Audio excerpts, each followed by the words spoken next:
На Блискиот исток, обременет со војната против исламската држава, работите дополнително се комплицираат. Управата на автономниот курдски регион во Северен Ирак има намера за неколку дена да одржи референдум за независност, на што најжестоко се противат официјалниот Багдад а особено Анкара. Заради тоа Турција деновиве почна да звечка и со оружје на границата со Ирак, соопштувајќи дека нема да дозволи формирање на нови државни творби на своите граници за состојбите на Блискиот исток. И за ова што пред малку го говорев, ќе анализираме во продолжение со нашиот колега новинар и аналитичар Исмет Кочан. Добре дојдовте. Исмет, можно ли е да се одржи овој референдум и што ќе значи тоа и за онака кревкиот Блиски исток? Можни ли се нови тензии там?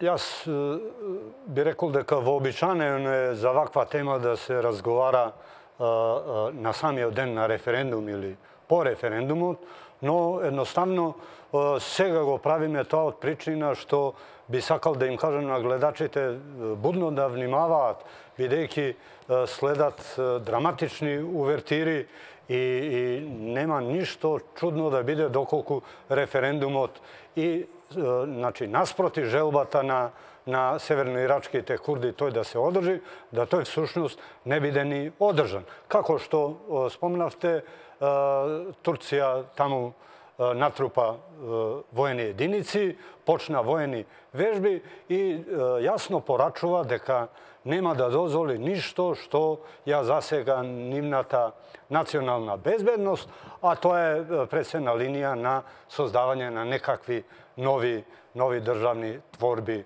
долж нејзините граници. Така да јас мислам дека деновиве настаните на вистина драматично ќе се случуваат. Пред се на 22 септември, значи 2-3 дена пред закажаниот референдум, во Анкара ќе се одржи седницата на Советот за национална безбедност, од каде ќе произлезат одлуки, ако веруваме на она што турскиот претседател Реджеп Тајип Ердоан го рече, тие ќе бидат одлучни во насока Турција да го сопре одржувањето на референдум. По моја оценка, ништо не би ме зачудило Турција и војно да се ангажира во Северен Ирак. Значи, очекувате дополнителни тензии. Она што е интересно и што би сакала да го прокоментираме е дека курдскиот народ важи за еден народ кој што е најбројан, а нема своја држава, распределени се на 4 територии или во 4 држави. Зошто токму на овие држави не им одговара курдскиот народ конечно да добие самостојност, односно своја држава?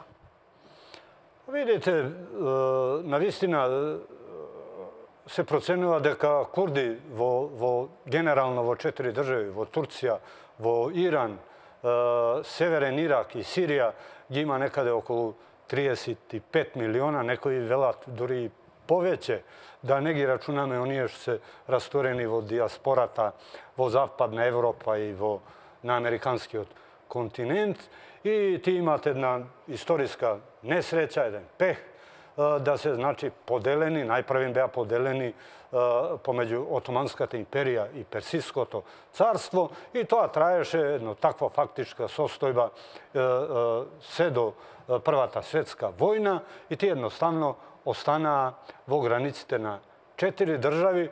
И сега, зошто никој од тие држави не сака ни да помисли, да речеме, да им даде некаква самостојност? Тие павела имаат среќа или несреќа, се наоѓаат на еден регион кој е прилично трусен. Ако го гледаме Северен Ирак и Сирија, тоа е подрачје богато со нафта и со газ. Во Турција е пак богато со хидропотенцијали и едноставно никој од овие земји не сака формирање на некаква нова држава, бидејќи тоа би значело, ајде да се осврнеме пред се на турците и на Иран, доколку би се основал некаков независен Kurdistan во Северен Ирак, тие се плашат дека тоа би ги повлекло сепаратистичките тензии на нивните курди, внатре нивните граници, така да ете тие жестоко се спротивставуваат. Изметно доколку курдскиот референдум се одржи, можни ли се нови тензии? Еве велите дека очекувате да реагира Турција, односно Реджеп Тајип Ердоган. Какви се шансите за повторна војна на Блискиот? Јас не би смела да се заколнам дека до одржување на референдумот навистина ќе дојде. Постојат повеќе опции.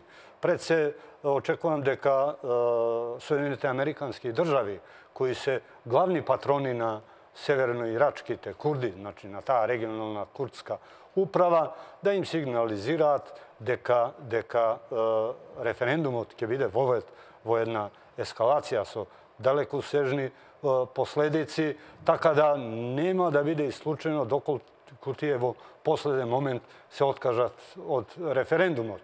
Доколку пак продолжат да инсистираат на референдум, тогаш велам турците се сериозни во намери да се вмешаат и не треба да заборавиме дека турците инаку имаат одреден број воени единици во Северен Ирак.